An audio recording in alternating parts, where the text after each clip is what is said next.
이번 강좌는 사단법인 한국전통서당문화진흥회 사이버 예절서당에서 주최하는 경전 강좌 중의 일환으로 준용을 하게 된 것입니다. 그렇다면 준용이라고 하는 것을 보기에 앞서서 우리가 준용을 이해하기 위하여 먼저 알아야 할 세 가지를 전제로 하여 준용 경문의 강좌로 이어가고자 하는 것입니다. 우리가 준용을 함에 있어서 먼저 알으셔야 할 것은 사서삼경에 있어서의 준용이 어떤 위상과 어떤 중요한 위치에 점유하고 있느냐라는 중요성을 먼저 살펴보지 않을 수가 없는 것입니다. 그리고 두 번째로 준용이라는 두 글자의 개념이 무엇인가를 알아야 준용의 내용이 무엇임을 알 수 있다라는 점인 것입니다. 그리고 이어서 준용이 담고 있는 가장 핵심적인 내용은 무엇인가? 그것은 준용이라고 하는 것이 요순 이래 더 올라가면 삼항오제로부터 오늘날까지의 도통을 전수한 바로 그와 같이 중요한 맥락을 가진 책이라는 점을 먼저 이해하지 않으면 안 된다라는 점에서 우리는 준용의 경문을 보기 전에 이 세 가지를 먼저 이해하지 않으면 안 된다라고 하는 것입니다. 사서삼경에 있어서의 준용의 중요한 이상은 무엇인가? 이 점을 보려면 먼저 사서삼경의 내용을 간단하게 간추려 보면 삼경이라고 하는 것은 시경, 서경, 주역을 말하고 있는데 시경이라고 하는 것은 바로 인간의 본성과 인간의 올바르고 올바르지 못한 것, 그리고 선악을 증개하거나 또는 칭찬해주는 그런 내용의 시를 담고 있는 문학서적에 해당되는 것입니다. 그렇기 때문에 동양의 최초의 시집은 시경이라고 하는 것인데 글자 수는 39,224자에 해당되는 것입니다. 그러면 이것은 어느 시대의 산물인가? 대체로 주나라를 중심으로 이루어진 책인 것입니다.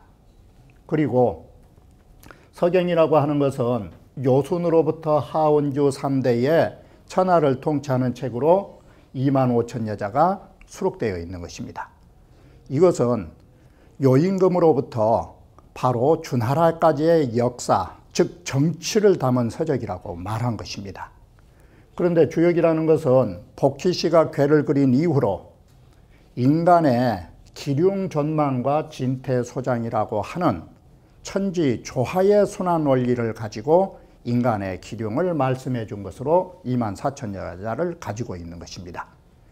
바로 이 삼경을 말씀드린 이유는 무엇 때문인가?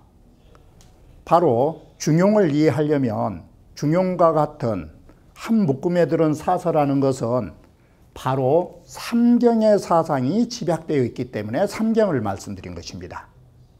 그건 뭔 말이냐? 공자 이전의 책은 바로 이와 같이 삼경에 존재했던 것입니다.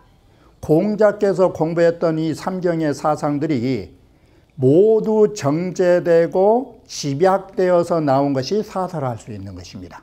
사서가 무엇인가를 알아야, 삼경이 무엇인가를 알아야 사서의 중요성을 알 수 있기 때문에 삼경을 말씀드린 것입니다. 그러면 바로 이 사서라 하는 것은 또 다른 말로 하면 사자지서라 해서 네 분의 자께서 만드셨다 해서 공자, 맹자, 증자, 자사, 이래서 사서의 별칭은 사서라고 하는 것입니다. 바로 이 사서에 있어서의 준용은 어떤 위치를 가지고 있는가?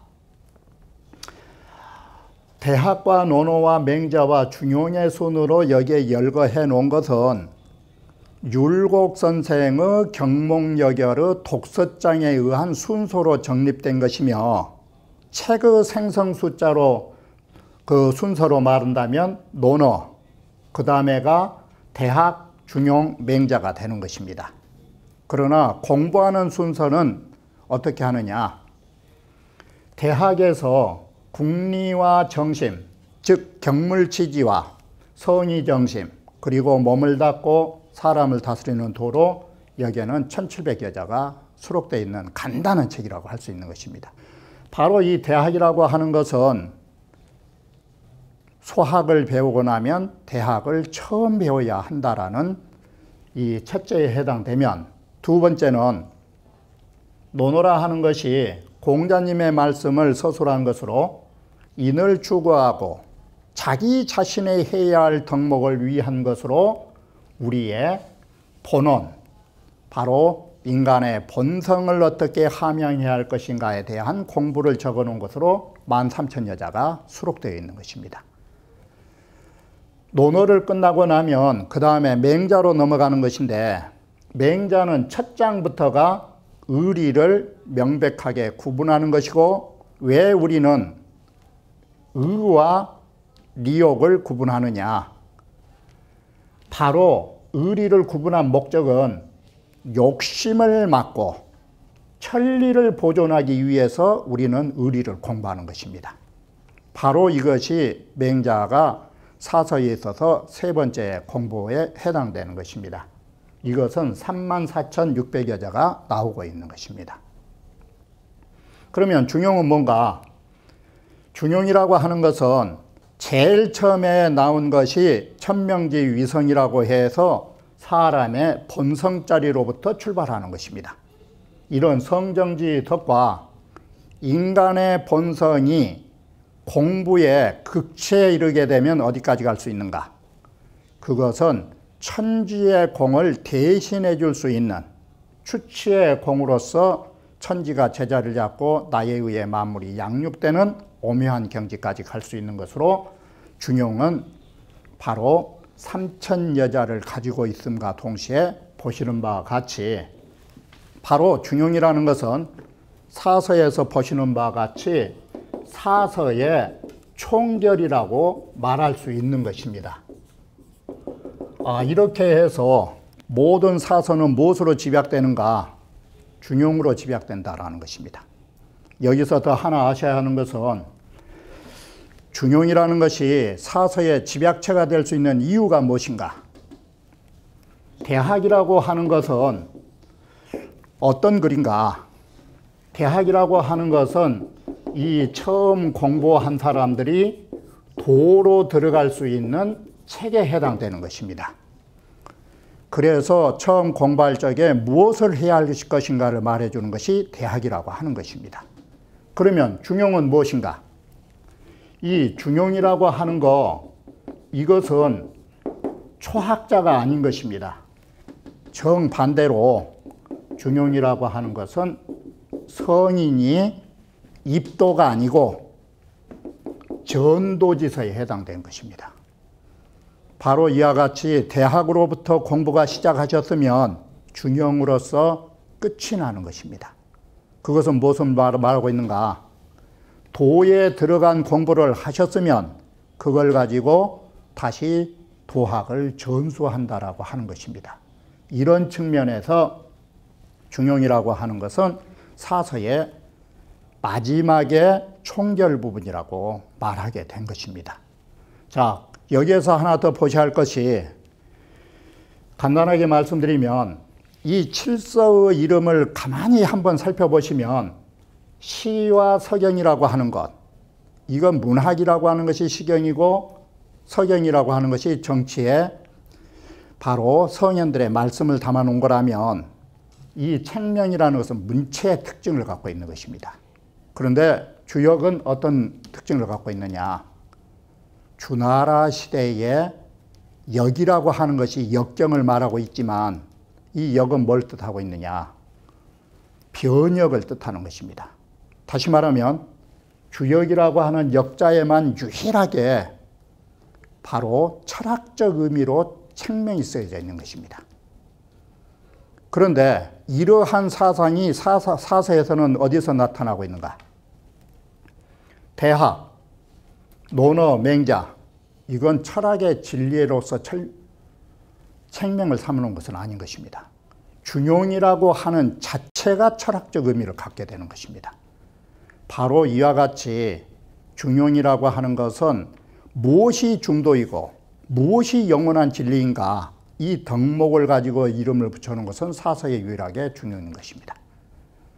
자, 이런 측면에서 보면 주역이라고 하는 것은 어떤 책이냐, 이 주역이라고 하는 것은 삼연경의 하나인 것입니다.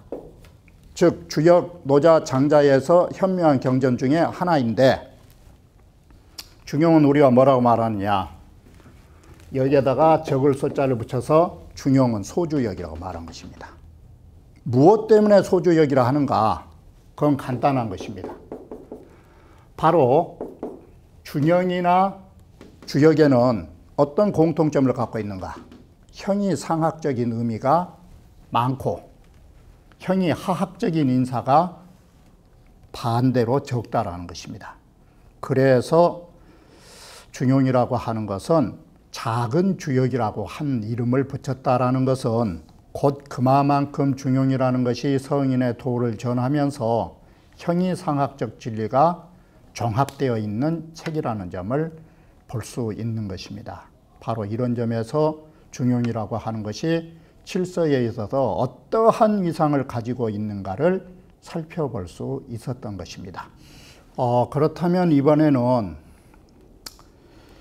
칠서에 있어서의 중용의 위상이 무엇인가를 위대한 점을 우리는 찾아볼 수 있었는데, 그처럼 위대하려고 한다면 중용이라는 두 글자 속에 어떤 의미를 가지고 있는가에 대해서 다시 한번 살펴보지 않을 수가 없는 것입니다. 그러면 중용이라고 하는 두 글자는 어디에서 나왔는가? 가깝게는 공자의 말씀 속에서 처음으로 나타난 것입니다. 바로 중용이라는 두 글자는 공자께서 군자중용이라고 해서 처음으로 중용을 언급하셨는데, 그 중용의 중이라는 것은 어디에 연원하고 있느냐? 그것이 곧 요임금이 순임금에게 나라를 전수해서 드릴 적에 윤집골중이라는 중자에 근원을 두고 있는 것입니다. 이렇게 보면 중용이라는 중자에는 벌써 어떤 의미를 갖게 되느냐? 멀리는 요순께서 도통을 전수하셨을 때 윤집골중이라는 도학의 전수로서 중자가 쓰였다라는 것이고, 두 번째는 보다 더 구체적으로 중자는 공자님의 말씀을 통해서 중용으로 정립되었다라는 점인 것입니다. 이와 같이 중용이라는 책의 중자가 멀리는 요손으로부터 공자의 말씀에 의해서 정립되었다라는 것을 먼저 우리는 알 수 있는 것입니다. 그러면 이 중용이라고 할 때의 중자의 의미가 특히 어떻게 되고 있느냐? 우리는 세속에서 살면서 중자의 의미를 어떻게 보고 있냐면, 마치 중이라고 하는 것은 과불급이 없는 것인데, 이 과불급을 하면 이것은 중과 반대가 되는 것인데, 그래서 사람들은 마치 재래시장에 물건 흥정하는 것처럼 얼마면 너무 과하니까 또 얼마면 부족하니까 우리 적당히 하자고.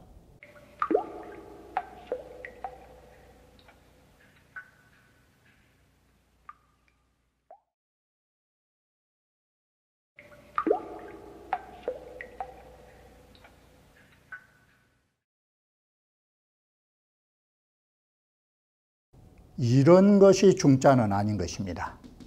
그래서 장자는 어떤 말을 하고 있는가? 너무나 제목이 되어도 먼저 잘리게 되고 제목이 아닌 것도 좋지 않으니까 우리 적당하게 제목과 제목 아닌 사이에 사는 것이 좋겠다고. 이것은 곧 뭘 의미하게 되느냐? 이것은 중용이 아니라 적당주의라고 말한 것입니다. 그리고 그것은 절충론이라고 말한 것입니다. 그러면 이것도 아니고 저것도 아니라는 말은 재부재지간이란 말은 뭔 말이 나오느냐? 바로 이 선악의 중간 형태를 가지게 될 수밖에 없는 것입니다. 바로 선악의 중간 형태라고 한다면 이것은 뭐가 되느냐? 절반쯤은 선하고 절반쯤은 나쁘기 때문에, 그러면 인격적으로 보면 뭐가 나오느냐? 절반은 군자인데 절반은 소인이 된다는 것입니다. 이것은 검은색도 아니고 흰색도 아니는 회색 분자인 것입니다. 이러한 것을 중용이라고 말할 수는 없는 것입니다. 바로 이것도 저것도 아니면서 적당하게 절충하는 거, 세상에 타협하는 거, 이걸 공자는 향원이라고 말한 것입니다. 여러분들이 잘못 중자를 해석하면 이 세상에 가장 못되는, 이것도 저것도 아니면서 어영부영 살아가는 향원이 될 수밖에 없는 것이 중자의 잘못된 폐단이라고 할 수 있는 것입니다. 그러면 중용의 중자라는 것은 진정한 무슨 의미를 갖고 있는가? 첫째, 합당여차. 당연히 이렇게 해야 할 일을, 당위성에 가지고 있는 일을 주등내 최후프라. 당연히 해야 하실 일을 하실 적에 최선을 다해야 된다는 것입니다. 그러면 어떤 것이 당위성이고, 첫째는 당위성이고 당연히 해야 할 일이고, 해야 할 일도 최선을 다해서 가장 좋게 한다는 게 뭐냐? 자, 음식으로 말하면 여름에는 반드시 시원한 물 마시고, 옷은 시원한 갈포옷 입으시고, 겨울이 되면 따뜻한 음식 드시고 도톰한 가죽옷 입으신 것, 이게 당연히 해야 할 일이고 거기에 최선에 맞는 의복이라고 하는 것입니다. 우리는 마땅히 이렇게 당위성, 마땅히 해야 할 일을 이렇게 하되, 두 번째가 뭐냐? 당연히 할 일도 어영부영한 것은 중용이 아니라고 한 것입니다.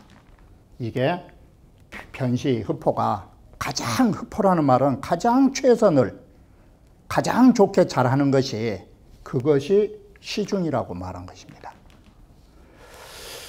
이렇게 하면 바로 여름에 시원한 음식과 겨울에 바로 따뜻한 음식을 먹는다라고 하는 거, 이것이 시중인과 동시에 우리가 일상적으로 생활할 수 있는 것이 용이 되는 것입니다. 바로 이게 평상질이라 해서 우리의 평범하고 일상의 진리가 되는 것이고, 다른 말로 하면 중용의 중자는 뭐가 나오느냐? 대학에서 말하는 지선처가 나온 것입니다. 더 한 걸음도 갈 수 없을 만큼의 최선의 경지에 가는 것, 그것을 중용의 중자라고 말한 것입니다. 우리 인간사로 예를 들면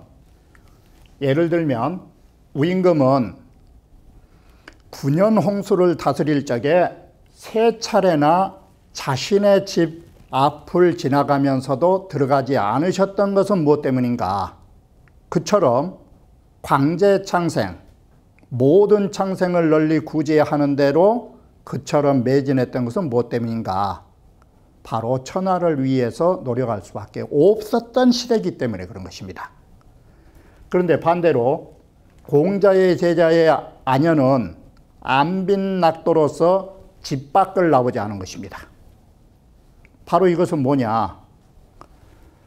우임금이나 안현이 똑같은 성인이라면, 또 다른 비유를 하면 한 마리의 용과 같은 것입니다. 용이 봄과 여름을 만나면 당연히 하늘을 날면서 비를 뿌려야 할 일이지만, 용이 가을과 겨울 되면 잠을 잘 수밖에 없는 것입니다. 바로 우임금은 일을 해야 할, 도를 펼쳐야 할 시대였기 때문에 삼가 기문을 하신 것이고, 안현이라 하시는 분은 잠거포도, 은둔하셔서 도를 간직하여야 할 시대이기 때문에 안빈낙도를 한 것입니다. 이처럼 우임금과 안현은 상반된 행위를 가지고 있지만 바로 그것이 그 시대에 가장 적합한 도리를 행하신 것입니다. 또 전의의 형태를 보면 요임금과 손임금은 왕위를 물려주셨는데 탕림궁과 무왕은 정발을 통해서 왕위를 얻은 것. 이것도 무엇이냐? 시대의 상황이 그러하기 때문에 요임금이 만약에 탕무시대에 왔다면 탕무시대의 요임금은 어떻게 했을까? 요순께서도 탕무시대에 나왔다면 정벌을 할 수밖에 없는 것입니다. 이게 시대의 중도인 것입니다. 자, 이렇게 본다면 중용이란 건 뭐냐? 그 적절한 말을 저울질하는 것입니다. 이 시대에 가장 적합한 것이 무엇인가를. 그래가지고 진실로 그 이치를 얻었을 때 바로 그것을 우리는 수시처중이라고 말한 것입니다. 시대에 따라서 중도에 처한 거라고. 이게 진정한 중자의 의미가 되는 것입니다. 겨울에 따뜻한 옷 입었을 때 좋았으니까 삼복더위에도 가죽옷 입고 나왔다면 그게 시중일까? 그건 옷자랑이 아니라 정신이 문제가 있는 것입니다. 이게 바로 이와 같이 우리 시중이라는 것은 여름 되면 여름 옷 입고 겨울 되면 겨울 옷 입고 그때에 맞춰서 하는 것이 중자의 의미이고 맞춰서 하되 이왕 여름의 더위에 따라서 예를 들면 같은 시원한 옷을 입어도 여름 날씨가 25도 때 입어야 할 옷이 있는 것이고 30도가 넘었을 때 입어야 할 옷이 또 달라지는 것입니다. 바로 이와 같이 시중이라고 하는 것은 그 때에 따라서 중도가 달라진다는 것. 그런데 이 중이라고 하는 것은 주자께서 어떻게 해석을 하셨느냐? 불편불이 무과불급이라고 말한 것입니다. 이것은 뭘 의미하고 있느냐? 과불급이 없다라는 것은 저울로 말하면 물건이 달려 있을 때에 저울이 올라가지도 않고 내려가지도 않았을 때 딱 적당한 저울추가 맞았을 때 그게 과불급이라고 해서 무과불급이라는 말을 저울로 비유하면 칭추라고 하는 것입니다. 저울추가 가장 적합하게 맞아서 올라가도 내려가도 않은 상태. 이게 과불급이 없는 상태인데 사람들은 저울추가 이렇게 적합하게 맞아가는 것을 중도라는 사실은 알고 있지만 이렇게 물건을 제대로 맞추려면 뭐가 전제가 돼야 되느냐? 정반성. 정반성이라는 것은 뭐냐면 저울의 첫 눈금이 정반성인 것입니다. 오늘날의 전자저울로 말하면 물건을 달지 않을 때에 전자저울은 어디에 있어야 되느냐? 0점에 있어야 되는 것입니다.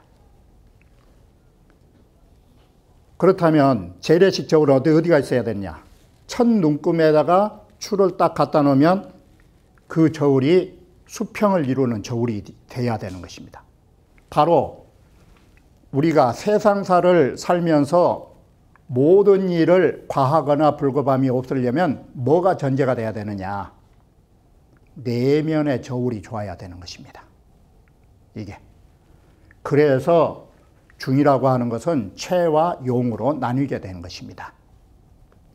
우리는 바깥의 일을 잘 처리하려면 이런 일을 처리하려면 내면에 내재적인 내게 중도가 있어야 된다라고 말한 것입니다. 이렇게 해서 중에는 체와 용으로 나뉘게 된 것입니다. 주자께서는 이것을 불편불이라고 말한 것입니다. 어디 한쪽에도 치우치지 않고 어디 한쪽에도 기울지 않는 내면성. 이런 게 있어야 바깥으로 과불급이 없는 작용이 나온다라고 합니다. 이렇게 보면 불편불이는 어디에 있느냐? 내재적인 바른 심리에 있는 것입니다. 이게 마음의 저울이 원래 0점에 있어야 되는 것입니다. 그리고 무과불급은 바깥 사물을 처리하는 데에 존재하는 것입니다. 그리고 앞서 말씀드린 것처럼 저울로 비유하면 첫 눈금을 정반성이라고 한 것입니다. 이게. 그리고 물건을 달면 추추자, 그 저울추에 맞아가지고 저울대가 수평을 이도록 하는 것. 공자님 말씀으로 말할라 치면 그러면 내재적인 심리와 불편불의와 정반성 어디에 해당되느냐? 그건 주역에서 말하는 적연부동에 해당되는 것입니다. 고요에서 조금도 저울로 말할라 치면 흔들림이 없는 저울, 0점의 흔들림이 없는 저울. 그러나 물건을 딱 갖다 놓으면 물건 따라서 자유자재로 물건이 맞춰지는 것. 이게 가미수통법. 사물의 감촉에 의해서 어디 하나에도 막힘이 없이 일처리가 돼 나가는 법. 그러므로 결론은 중에 체는 뭐냐? 미발지중이다 라고 하는 거예요. 희로애랑 미발의 중자짜리예요. 그것은 바로 인간 본성의 덕이 무엇인가를 표현해 주는 것이고 도의 본체가 무엇인가를 나타내 준 말이 미발지중이라고 말한 것입니다. 그리고 중의 작용은 뭐에 해당되느냐? 이게 바로 군자 시중이라는 뜻이 되는 것입니다. 시중은 수시처 중에 줄임말인 것입니다. 바로 어느 상황에 따라서 어느 일에 따라서 가장 적절하게 일을 처리할 것인가. 이것이 군자 시중이라고 말한 것입니다. 이렇게 보면 중이라는 것은 어떤 것이냐? 일정한 체가 있느냐? 그렇지 않은 것입니다. 수시이제라.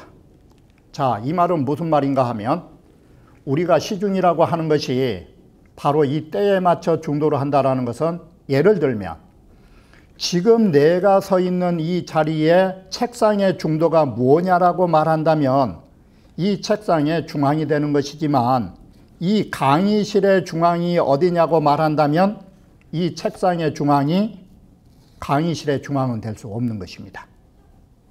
그리고 바로 이 강의실의 중앙이 대한민국의 중앙이 될 수는 없는 것입니다. 바로 초점에 따라서 달라지는 것입니다. 대한민국의 중앙이 세계의 중앙일 수는 없는 것입니다. 이와 같이 중도라는 것은 시간과 공간에 따라서 이동하는 것입니다. 만약에 어느 한 곳으로 집착해 놨다면 그게 중도라 할 수 있을까? 바로 예를 들어서 주무실 때에 밤이 되면 주무시는 게 정도인데 낮에 자는 것도 중도일까? 시간과 공간에 따라서 가장 적절한 것은 변화하는 것입니다. 이렇게 해서 중의 작용이라는 것은 시간과 공간에 따라서 거기에 가장 적합한 진리로서 가장 최선이 존재하는 것이 중자라고 하는 것을 말해주고 있다라고 말한 것입니다.